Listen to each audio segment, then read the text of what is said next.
Hi, I want to talk about small decisions, and I'm going to call them micro decisions. Now, I don't really know how many decisions you make a day, but I know it's thought that there are thousands and thousands of thoughts that go through our minds every day, and certainly we make hundreds and hundreds of decisions.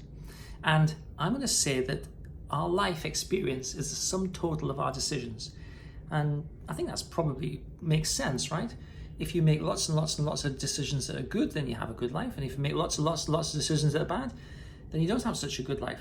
But I've prepared a little diagram just to illustrate it. This is what I use when I'm talking to clients about what I call micro decisions. So here's the diagram, right? This is your life journey, and this is a point at which you make a decision. Now, let's keep it simple, right? Suppose you decided that you wanted to lose weight and you were eating too much processed sugar and you habitually put sugar in your tea. So at this point, you have a decision to make. You can put sugar in your tea, which is I'm going to call a negative decision, or you can not put sugar in your tea, which I'm going to call a positive decision.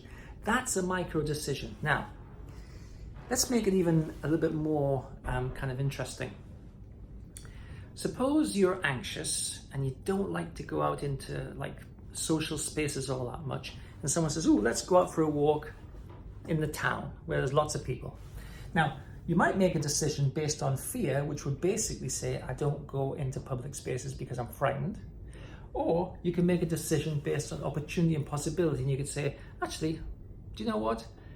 I don't need to be frightened of going into a public space."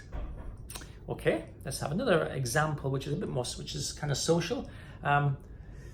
Someone asks you out for a drink, just for a chit chat, whatever, and you say, "Well, actually, I don't go out in the evenings because I'm frightened." So you can make a decision based on fear, or you can make a decision based on possibility and opportunity. Now, if you make decisions which are consistently based on fear or other kinds of negative emotions, which are, they're motivating, they're important, they get you going.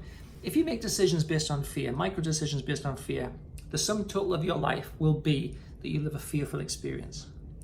If you make micro decisions based on possibility and opportunity, the sum total of your life will be that you have a life filled with possibility and opportunity.